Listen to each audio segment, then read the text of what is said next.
With 8 rounds of the TVR Tuscan Challenge completed, the big powerful sports cars faced an even bigger threat here in Birmingham, and existing competitors an even bigger one, with the inclusion of Ian Flux in the championship, taking the wheel of the 395 brake horsepower TVR for the first time. They're great fun to drive, very entertaining for the crowd to watch, so I've just been told, and fairly heart-stopping for myself. As you just pointed out, I've just taken the bicycle clips off. Birmingham is a problematical circuit because you can't afford to make a single mistake here. So I've been told, Neville. I think you have a crash if you do. I like TVRs because they're a proper British sports car, nice big engines, rear-wheel drive, full of character, brutal horsepower, very enjoyable to drive. It's going very well. Everybody's sticking with it. The cars are going well. We obviously have a few incidents each one, so there's a panic between each race to get them going again, but it's going very well, yes. The series is going very well, is it? Well, after practice, the grid looked like this, but unfortunately the marshals didn't see it quite that way when they brought them round, and in fact lined the cars up back to front. Chris Hodgett's more than anxious, however, to put his stamp on this race, an important one as far as he's concerned.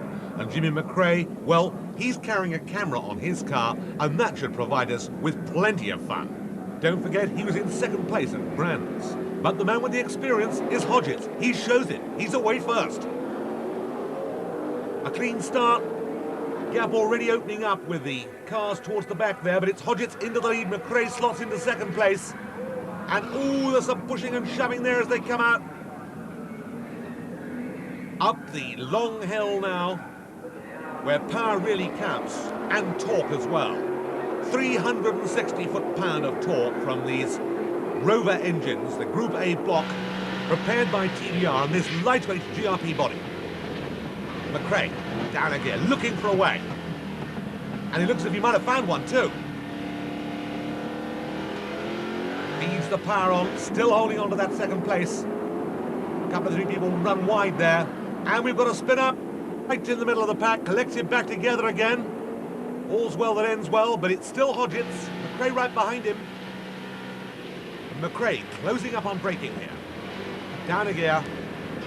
Whoops, and loses it. That looked to me as if somebody tapped him in the back, and I reckon it was Richard Cabin. Yes, Richard Cabin goes through there, and obviously hit McRae in the rear, who's struggling to restart the car. He steps away, and this is Jimmy McRae, feeling like Albert's mother, a trifle vexed, and there's Cabin's car with the damage to the front end, weaving about there. And Cabin, I think, is inevitably going to have to head for the pits. That, I would suggest, is his race run. And he has got a problem. Everybody's passing him, so Cabin out of the fray. Past him there went 27, John Kent. Let's see that again in replay. McRae, as you can see, closing the gap under braking. Quite the innocent party here. And up comes Cabin, trying the impossible. Hits the back of McRae's car. McRae, fortunate not to hit the barrier, but Cabin, unfortunately, gets all the damage. Perhaps he deserved it, who knows. Everybody misses him. Back to the race. There is, once again, dominating the situation, number 15, Chris Hodgett, probably knows this circuit better than anybody else, and Ian Flux now up into second place. Wayne behind him, then John Kent, then Cole, and McRae fighting his way back up, and what a fight he's got on his hands. Graham Nash is sorted out on the inside. No, he isn't. Nash there, although he went wide, held on to the place. You can see him just dabbing the brakes there, a little uncertain, and McRae knows this, so he's giving him a wide berth. Waiting for the opportunity, perhaps, to let him make another mistake, go wide somewhere else, and then nip through. Evenly matched for power, these engines producing all the power in the world. Dry sump, of course, and going around the outside now. Holford's corner. Didn't make it that time. It's right close with him, now has a good look at the inside, and he's through. Puts his hand up to signify to the driver behind that he's happy with that one. And here's the next little group. Ian Flux in second place. In third place, 26, is Simon Wayne. In fourth place is 27. That's John Kent.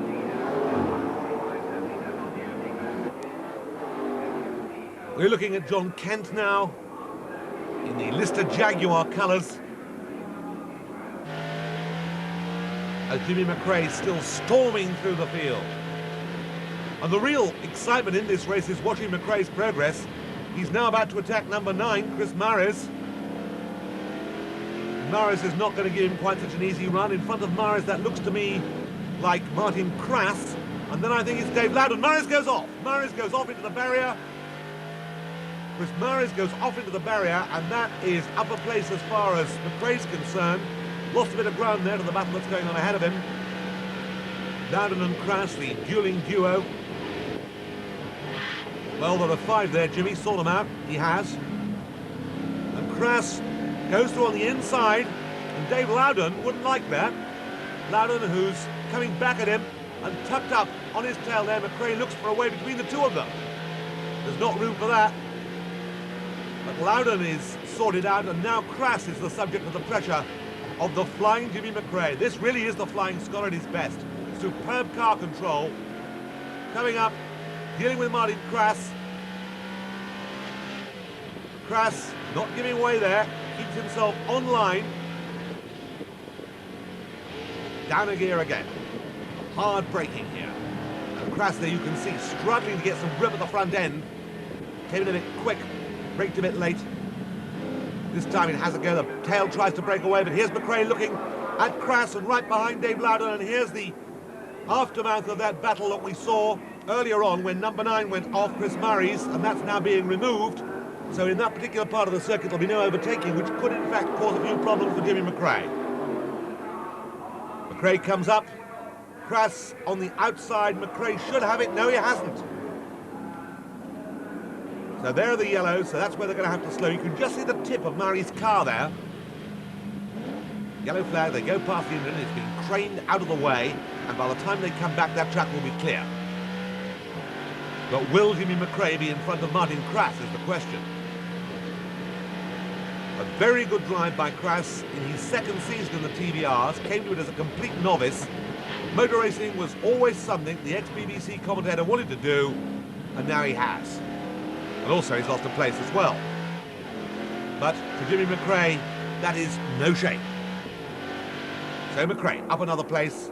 In trouble there, number 5, Bob Sands. He's not been playing on the beach. He's found something much harder to play with. And there are 3 more boys there who want to do something else other than build a castle. Ian Mitchell, one of them.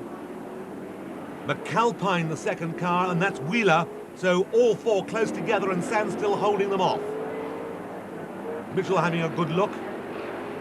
Decides that discretion is the better part of valour. And Sands there, who's got it taped up already, must have had 2 excursions, I'd think, to cause that much damage. But he's holding them off. Blue flag there to warn him that he's being closely followed, but not being waved. They're letting the drivers find their own way by. But Sands very determinedly staying in front, and Mitchell's not quite sure what to do. Certainly Peter Wheeler was. He's come up and got past McAlpine. And now through goes Mitchell. So Mitchell upper place, Wheeler with the tail hanging out a little bit there. Now it's his turn, and McAlpine watching to see how it's going to be done. Into the quick, and oh dear, that's Sands again.